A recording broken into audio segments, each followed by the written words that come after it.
They called it just a mailbox, but for one black ranch owner, it became the symbol of something far bigger, something that cut deep into the everyday battles of living while black in America. Night after night, the so-called HOA cops sped by, smashing his property, mocking his presence, daring him to fight back. He could have given up. He could have stayed silent. But instead, he built something they never expected. What he did next didn't just protect his land, it exposed the ugly truth of who had been trying to break him all along. It started in the quiet stretches of a ranch tucked just outside a growing suburban community. The land was wide open and alive with the kind of peace only someone who worked for it could truly appreciate. For Marcus, a middle-aged black man who had poured his savings, sweat, and hope into this property, the ranch was more than land, it was freedom. It was proof that no matter the odds, he could carve out a place of his own. The mornings were his favorite.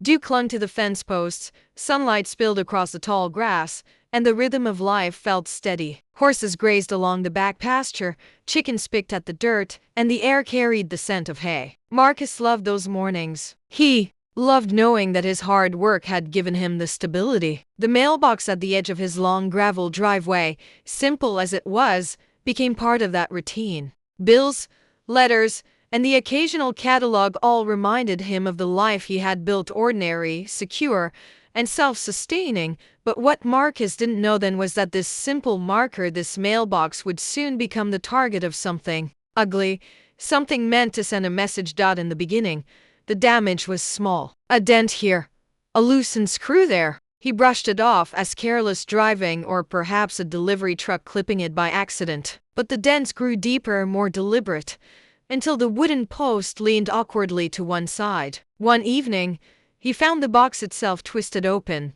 the metal torn like someone had struck it with force. At first, Marcus replaced it quietly. He was used to fixing things after all. A ranch always demanded repairs. He dug a new post, set it in concrete, and mounted a fresh mailbox. Problem solved. At least, that's what he thought.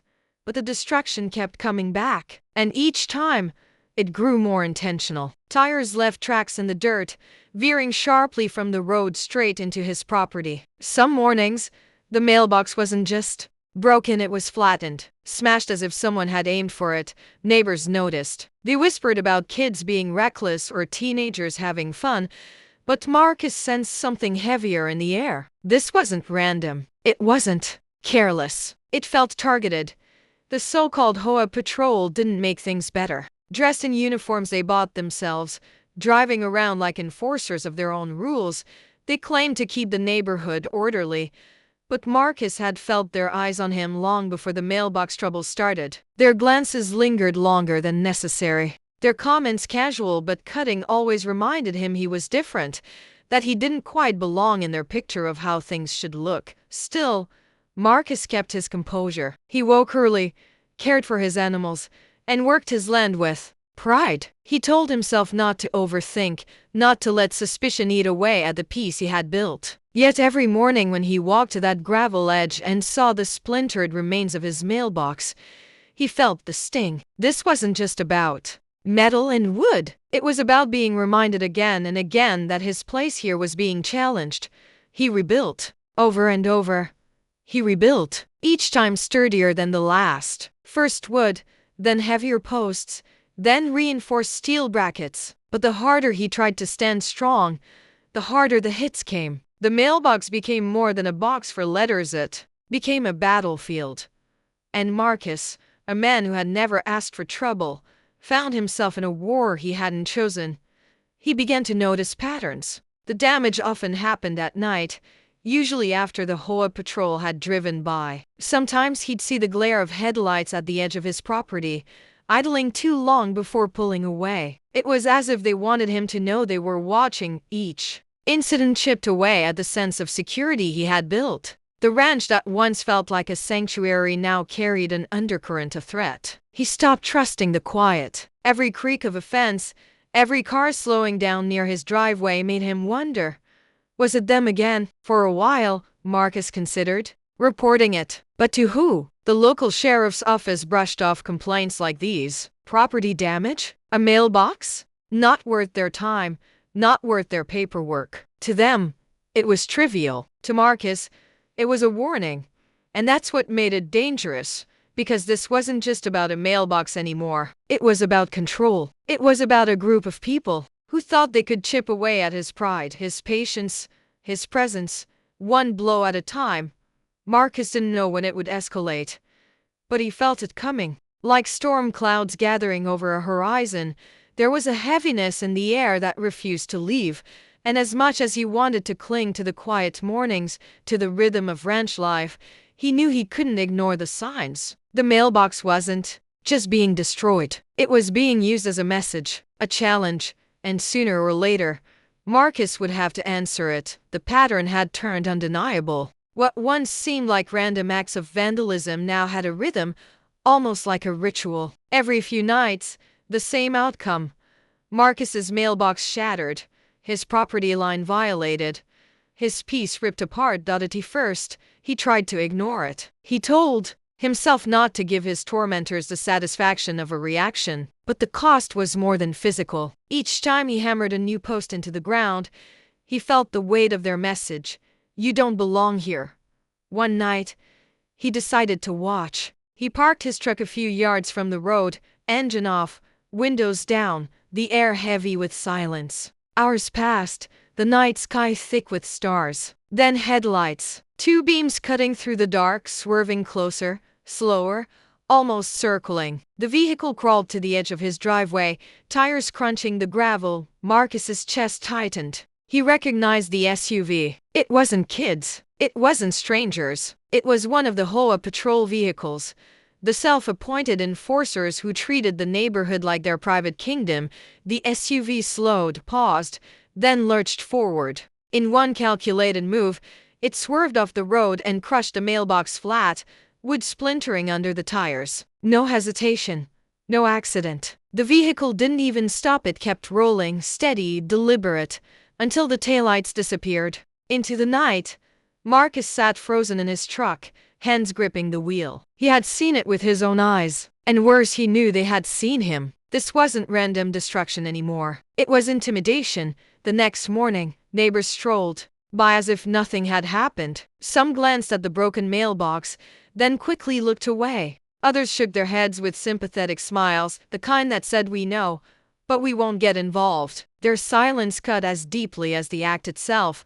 Marcus rebuilt again. But this time, he couldn't let it go. He poured concrete deeper into the ground, bolted steel reinforcements, and welded a new post strong enough to withstand a truck. If they wanted a fight, he thought, then he'd give them something to hit.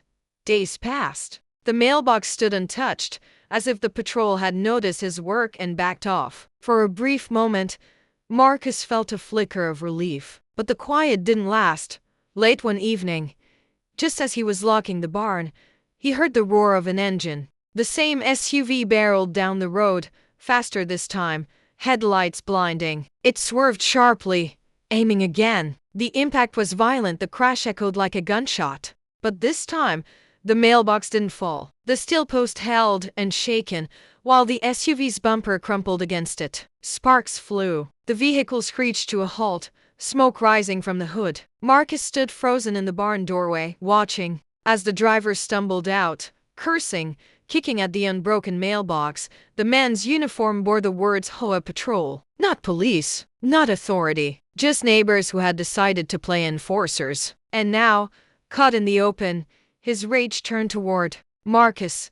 "You think this'll stop us?" The man shouted into the night. His voice carried across the fields, venom wrapped in arrogance. He spat in the dirt, climbed back into the damaged SUV, and sped away, leaving a trail of smoke and hatred behind. Marcus's hands shook as he locked the barn. He wasn't just dealing with property damage anymore. He was dealing with men who believed they could terrorize him without consequence. The following days were filled with unease. He noticed vehicles slowing near his ranch. Some stopped for minutes at a time, their drivers watching him with cold, lingering stares. His animals grew restless at night, startled by noises along the fence line, footsteps, laughter, distant shouts. The HOA patrol wasn't hiding anymore. They wanted him to know. They wanted him afraid. Marcus began to sleep less. Every creak of the house, every crunch of gravel outside kept him awake. He double-checked locks, kept his phone close, and walked his land with a heavy flashlight, scanning the edges for movement. His sanctuary had become a cage, but fear wasn't the only thing growing inside him. Anger simmered. Every smashed mailbox, every mocking stare, every silent neighbor built into something heavier. He realized this wasn't about the mailbox, it was about control. They wanted to break him, to make him leave the land he had worked so hard to build, and that was something Marcus couldn't allow. So he planned. Quietly, carefully, he began crafting a solution. If they wanted to strike his mailbox again, he would be ready. He reinforced it beyond anything they could imagine, embedding steel deeper, securing it with hidden strength. To the eye, it looked like any other box on any other post. But beneath the surface, it was unmovable. Marcus knew the next attack would come. He didn't know when, or how hard, but he knew they wouldn't stop until they thought they had won. The tension was unbearable, waiting, watching, wondering when the next set of headlights would appear at the edge of his property. And when it did, Marcus vowed the outcome would be different. The night it all came to a head was heavy with silence, the kind that pressed against Marcus's chest and refused to let go. The stars were out, but their glow felt distant, as though even the sky was holding its breath. He had been waiting, half dreading, half determined for this moment. And then, it came. Headlights flared at the end of the gravel road, brighter, angrier, faster than before. The roar of an engine cut through the still air, and Marcus knew instantly, this wasn't just another drive-by. This was the strike. The SUV bore down on his driveway like a predator, tires spitting gravel as it swerved sharply toward the mailbox. But Marcus was ready. Hidden in the shadows of his porch, he watched as the vehicle slammed into the reinforced post with bone-rattling force. The crash was deafening. Metal screamed. Glass shattered. The SUV crumpled like paper against the unmovable steel. Its front end folded, steam hissing from the radiator, headlights flickering like dying stars. The mailbox stood untouched, solid, defiant. For a moment, there was silence. Then, the driver's door burst open. A man stumbled out, clutching his side, his face twisted in rage rather than pain. His uniform, bold letters reading HOA Patrol, was torn and stained with smoke. He staggered forward, pointing a trembling finger at Marcus's porch. "This is your fault," he bellowed, voice hoarse, echoing across the fields. "You think you can outsmart us? You think you can stay here?" Marcus stepped into the glow of the porch light, heart pounding so hard, he thought it might crack his ribs. He didn't say a word. His silence was his weapon. But inside, fear and fury clashed like fire and gasoline. The men's shouts grew louder. Another car pulled up behind the wreck, its headlights spilling across the scene. More uniforms stepped out too, then three faces lit with the same brand of arrogance. It wasn't just one man anymore. It was a mob. Marcus's stomach turned cold. This wasn't about a mailbox. This was about making him small, making him afraid, making him disappear. One of them kicked at the steel post, cursing. Another laughed, mocking, as if the wrecked SUV were just an inconvenience. And then their eyes turned toward Marcus. "You set a trap," one sneered, taking a step closer. "You'll pay for this."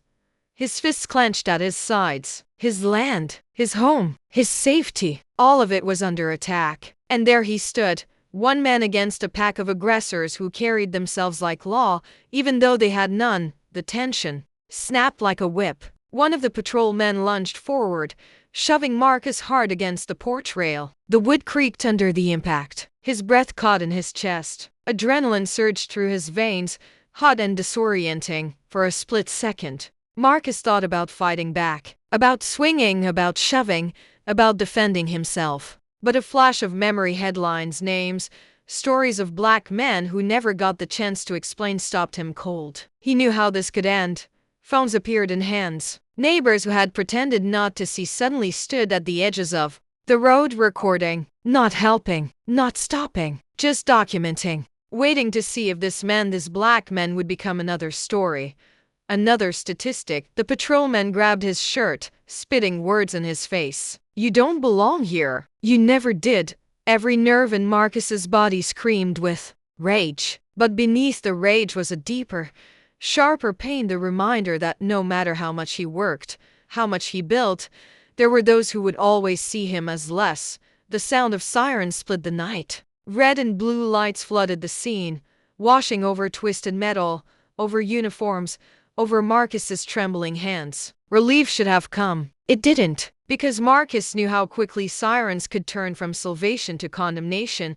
The deputies stepped out, surveying the chaos. The wrecked SUV, the mailbox still standing, the crowd of neighbors whispering, phones raised, and Marcus alone, breathless, standing in the center of it all. One of the patrolmen wasted no time. He set this up, he shouted, he tried to kill us. The word struck Marcus like a blow. His chest tightened, his mind raced. They're twisting it, they're flipping it, they're going to make me the villain. The deputies moved in, questioning, writing, glancing from Marcus to the wreck, from the patrol to the mailbox. Each second felt like an eternity. The crowd grew thicker, their murmurs rising, feeding on the tension like vultures circling. Marcus felt the world tilt beneath him. He had done nothing wrong. He had defended his home. And yet here he was, under the sharp glare of suspicion, while the ones who terrorized him stood shouting lies. In that moment, Marcus realized something terrifying. It didn't matter that the mailbox stood untouched. It didn't matter that the SUV was in pieces, proof of who had attacked. What mattered was perception. Who would they believe? The black rancher or the self-appointed cops who claimed to protect the neighborhood? The deputies' radios crackled. Their pens hovered. The patrolmen shouted louder. Marcus's pulse roared in his ears, and as the flashing lights painted the night in chaos, Marcus understood with bone-deep certainty this wasn't just a battle for his mailbox anymore. This was a battle for his dignity, his future, his right to exist on his own land. The question wasn't whether he had won or lost. The question was, would anyone see the truth? Or would this night, like so many before it, end with the weight of injustice pressing him down? The deputy's gaze settled on him, unreadable, unblinking. The crowd held its breath. The patrol's lies hung thick in the air, and in that suffocating silence, Marcus realized whatever happened next would change everything. The flashing lights painted Marcus's land long after the wreck had been cleared away. Broken glass sparkled in the gravel, smoke still hung faint in the night air, and the reinforced mailbox, solid, untouched, stood like a quiet witness to everything that had just unfolded. The deputies questioned, documented, and eventually, they left. No arrests, no charges, just paperwork. The HOA patrol members, loud and furious minutes before, walked away with their bruised pride, their wrecked SUV, and their version of the story echoing through the neighborhood. Marcus was left in silence. His land was still his mailbox still stood, but something in him had shifted. The ranch he once saw as a sanctuary now felt marked, scarred by the weight of intimidation, and yet there was defiance in that silence too. The mailbox hadn't just withstood a vehicle, it had withstood the pressure to break, to give in, to leave. And in that small victory, Marcus found something more powerful than anger. He found proof of his resilience, but resilience came with a cost. The following days brought whispers, sideways glances, and a flood of rumors. Some neighbors called him reckless, others muttered that he had baited the patrol, that he had gone too far. Few spoke of the months of harassment, the smashed mailboxes, the intimidation that had led him to that night.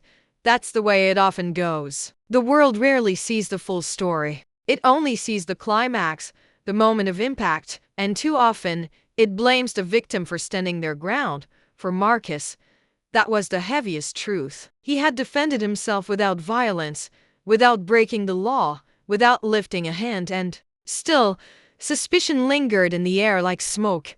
But Marcus didn't move. He didn't sell his ranch. He didn't pack his things and vanish, the way his tormentors had hoped. He rebuilt again, not the mailbox this time, but his own sense of peace. He worked his land, cared for his animals, and carried on his life with quiet dignity. Every day that he stayed was an act of resistance, because for black men like Marcus, the fight isn't always about winning in the eyes of the world. Sometimes, The fight is about existing at all, staying rooted in a place that others would rather see you pushed out of. The impact of that night stretched far beyond Marcus's ranch. It was a reminder that racism doesn't always come in the form of slurs or outright violence. Sometimes it comes dressed in uniforms that hold no authority, in neighbors who play at power, in a system that looks the other way when harassment wears a mask of rules or order. And the mailbox? It became more than a mailbox. To Marcus, it was a symbol of endurance, of standing firm even when the world crashes into you with all its weight. To others who heard his story, it became a mirror reflecting the countless ways small acts of intimidation can erode safety, dignity, and belonging. This wasn't just Marcus's battle. It was the story of so many others who have had their boundaries crossed, their property violated, their very presence questioned, not because of what they did, but because of who they are. It raises a haunting truth. In America, for too many, survival isn't just about working hard or building a life. It's about weathering the storms of suspicion, the daily tests of belonging, the unspoken threats that whisper, "You don't belong here." And yet, Marcus's story carries something else too. Hope. Because even in the face of harassment, he didn't break. Even when the system shrugged, he didn't walk away. He stayed. He endured. He reminded everyone watching, whether they admitted it or not, that resilience itself is resistance, but resilience alone isn't enough. Stories like Marcus's are happening every day, to people whose names will never trend, whose struggles will never make headlines, whose strength is tested in silence. And the question isn't whether they'll keep standing. The question is, how much longer will we let them stand alone? Every smashed mailbox, every suspicious glance, every act of harassment that goes unchecked tells us something about the world we live in. It tells us about the systems that look away, about the neighbors who choose silence over justice, about the cost of belonging when your very existence is seen as a challenge. So ask yourself, what would you have done if you lived on that road, watching the wreckage, hearing the lies shouted in the night? Would you have stayed silent? Or would you have stood beside him, telling the truth? Because that's the choice we all face, not just on Marcus's ranch, but in our neighborhoods, our schools, our workplaces, our country. Silence protects the aggressor. Truth protects the victim. Marcus's mailbox still stands today, stronger than ever. But the story it tells isn't about steel and concrete. It's about a man who refused to be erased. It's about a community forced to look in the mirror. And it's about all of us, about whether we'll keep letting injustice crash through lives unchecked, or whether we'll finally say, enough. The mailbox withstood the impact. The question is, will we?